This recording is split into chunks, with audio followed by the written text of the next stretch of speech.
اگر میل اور female connectors آپس میں اچھی طرح فٹ نہیں ہیں یا لوز ہونے کی وجہ سے ان میں سپارکنگ ہو رہی ہے تو آپ کو پہلی فرصت میں ان کو تبدیل کرنا چاہیے اور اچھی کمپنی کے کنیکٹرز استعمال کرنا چاہیے، ورنہ ان میں شارٹ سرکٹ ہوگا اور کنیکٹرز جلنے کا خطرہ پیدا ہوگا، اور نہ صرف سگنل پورے آگے نہیں جائیں گے بلکہ سپیکرز کے جلنے کا خطرہ پیدا ہو جائے گا۔ اس لیے لازمی ہے کہ آپ لو کوالٹی کنیکٹرز استعمال نہ کریں اور نہ ایسے کنیکٹرز استعمال کریں جو استعمال کے قابل نہیں رہے۔ اچھی کوالٹی اور کمپنی کے کنیکٹرز آپ کو بڑے نقصان سے بچائیں گے۔ ایک اور اہم بات جسے آپ نے ہمیشہ ذہن میں رکھنا ہے وہ یہ ہے 15 انچ سپیکرز اور 12 انچ سپیکرز چلاتے ہوئے بیس کو کم رکھیں۔ یہ بات ذہن میں رکھیں 15 انچ سپیکرز اور 12 انچ سپیکرز کس لیے استعمال ہوتے ہیں۔ 12 انچ سپیکرز میں دو طرح کے سپیکرز آتے ہیں، ایک فل رینج سپیکر ہوتے ہیں اور دوسرے ہائی مڈ سپیکر ہوتے ہیں۔ ان میں فرق یہ ہے کہ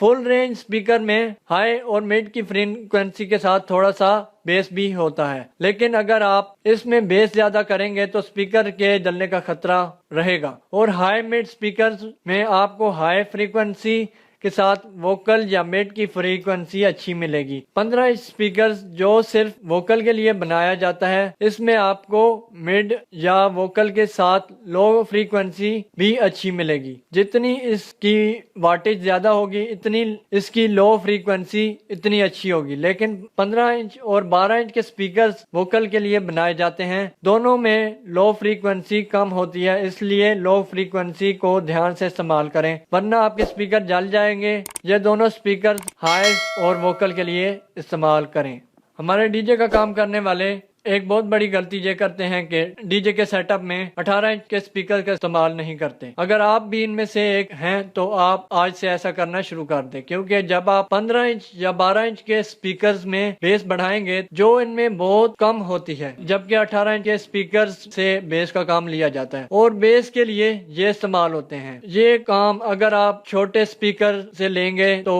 آپ کا سپیکر جلنے کا خطرہ بڑھ جاتا ہے۔ 18 انچ سپیکر سے ہائی فریکوینسی کا کام لیا جا سکتا ہے، وہ لوڈ برداشت کر لیں گے، لیکن میوزک میں بیس کا ایک خاص رول ہے اور بہت اہمیت ہے۔ اس کے بغیر ڈی جے کا سیٹ اپ مکمل نہیں ہوتا، جبکہ لائیو پروگرام میں ووکل کی بہت زیادہ اہمیت ہوتی ہے اور ووکل کا زیادہ استعمال ہوتا ہے، اس لیے 15 انچ کے سپیکرز استعمال ہوتے ہیں، اور 15 انچ سپیکرز میں جتنی لو فریکوینسی ہوتی ہے وہ لائیو پروگرام کے لیے کافی ہوتی ہے، اس لیے آپ کا لائیو پروگرام آرام سے چل جاتا ہے۔ لیکن اگر آپ لائیو پروگرام میں 18 انچ کے سپیکر استعمال کرنا چاہیں تو آپ کے پروگرام میں مزید بہتری آ سکتی ہے۔ اب جس پوائنٹ پر بات کریں گے وہ بہت اہم پوائنٹ ہے، اس کو ہمیشہ ذہن میں رکھیں، وہ ہے اوم میچنگ۔ اگر آپ اوم میچنگ کے بارے میں نہیں جانتے تو آپ کو اس پوائنٹ کو غور سے سننا ہے، اس پر عمل کرنے کی کوشش کرنی ہے۔ اگر آپ سپیکرز کی اوم میچنگ کے بارے میں سنجیدہ نہیں ہیں تو آپ کے سپیکرز کسی بھی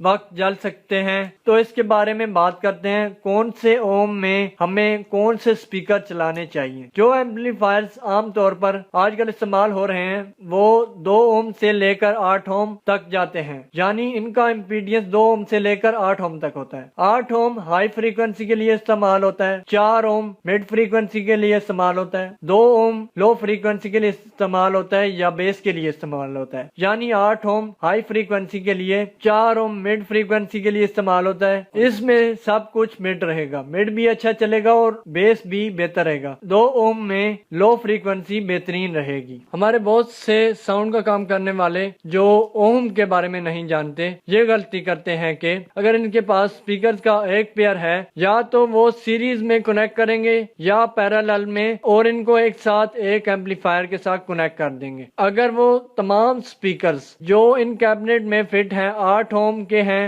اور انہوں نے سپیکرز کو پیرالل میں کنیکٹ کیا ہوا ہے تو اگر ایک کیبنٹ میں 2 سپیکر لگے ہیں تو وہ 4 اوم پر چلیں گے، دوسرے کیبنٹ میں بھی ایسا ہی ہوگا۔ اگر اس میں بھی ایسے 2 سپیکر لگے ہیں تو وہ بھی 4 اوم ہو جائیں گے۔ جب 4 سپیکر جو دونوں کیبنٹ میں لگے ہیں وہ جب ایک ساتھ چلیں گے تو دونوں 4 اوم ملا کر 2 اوم میں تبدیل ہو جائیں گے۔ اور اگر آپ 2 اوم پر ایک ٹاپ یا 4 سپیکر چلائیں گے تو آپ جانتے ہیں 2 اوم لو فریکوینسی کے لیے استعمال ہوتا ہے۔ اس میں بیس کی فریکوینسی تو آپ کو اچھی ملے گی لیکن 2 اوم ہائی فریکوینسی کے لیے استعمال نہیں ہوتا، اور آپ 2 اوم پر سپیکر چلائیں گے اور اوم میچنگ نہیں کریں گے تو ممکن ہے آپ کے سپیکر کسی بھی وقت جل جائیں گے۔